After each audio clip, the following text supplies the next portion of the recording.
Hello, this is Tim Hellman. And I'm Harry. And this is Movie Talk.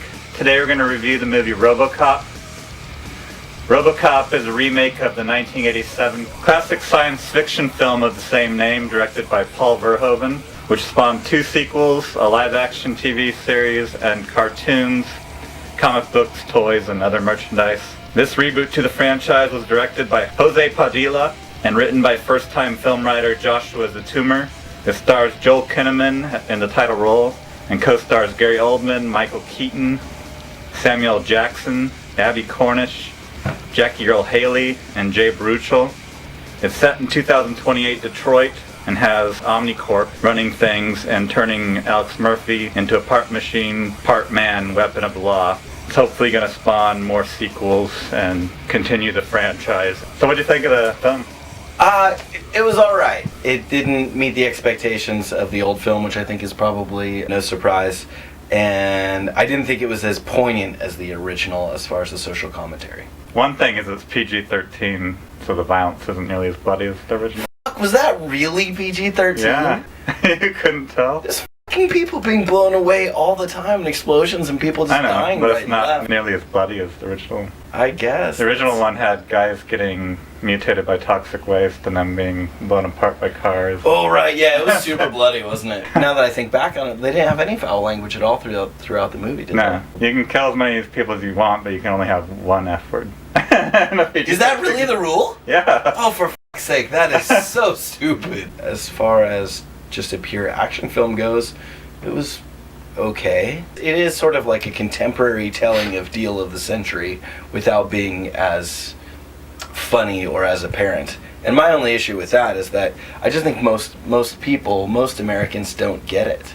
You know, I think probably a lot of folks will leave that movie thinking, fuck yeah, we need to get more machines. And Samuel Jackson as a right-wing bastard on television was great. I mean, he did a really great job. He was totally convincing, and I think Michael Keaton was his best performance since possibly Beetlejuice. I don't know. It was actually, you know, when I was watching it, it was like watching stoned Beetlejuice. Yeah. Like if that character was just, you know, just kind of off his game for the day. That's the character that Michael Keaton was in RoboCop for sure. And the fella from The Wire was not great in that, but he's such a fantastic actor. His part was kind of small in this, but the main actor in this, you know, I really liked him in The Killing. I didn't like him. Did you watch The Killing? I've never seen it. It's a pretty good show, but Peter Weller was one of my favorite actors when I was a kid. Yeah, well, Peter Weller was great in the original RoboCop, and he just has a striking and convincing face, more than this actor who kind of has that, you know, I woke up crusty and hungover face. It was definitely a lot more complicated origin story. Like, they showed how he became RoboCop, like how they had to keep taking his humanity away to get him to do what they wanted. As far as a reboot, how do you think it compared to like other reboots like the James Bond? And well, I think that there is solid social commentary in this science fiction story. I don't think it was conveyed as well in this telling as it was in the original one. Yeah. And part of that is because of that gaudy joke that is so fluid in the first film. So many people have a problem with remakes because they think it's trying to replace the original, and I think that's where they are getting it wrong. It's not supposed to replace the original. No. Yeah, I don't subscribe to that. Part of me wanted to see the same movie again, but then part of me was happy that they did a completely different thing with it, so it wasn't... Because I can just go back and watch the first movie again if I want.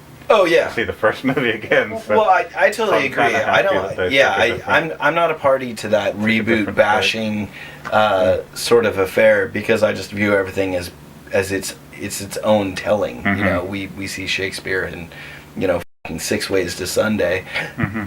So I have no qualms about watching and enjoying and viewing everything in the context of its own creation. That said, I don't think that this was as effective as the original.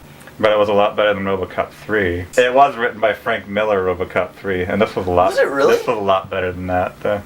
Well, Frank Miller's kind of a zealot in his own right. So. Skilled, don't get me wrong, and I appreciate his work. Most of the best artists are crazy, I think. Yeah, that's probably insane to be a good artist. yeah, or at least not as confined to social norms. Oh yeah, you can't be you have to be willing to do think stuff outside the box and not care about what people think. Right? Yeah, or just kind of you're going to do things your own way, of which then we can all rejoice in the originality Definitely can't of. Be a conformist. So right, you got to be a fucking fruitcake. Well, in the eyes of other people. Right. So what rating would you give it? I'll On a 5-star scale. I'll give it 2.5 stars. That's it? 2.5?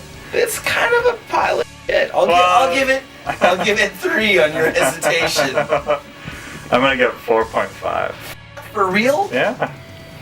That's ludicrous. Why? It's not that good. The acting was great. I'm going from 2.5 to 3. I think you had to bring your 4.5 to 4. Because I was coming down from 5. This isn't what it takes to be an artist, just so you know.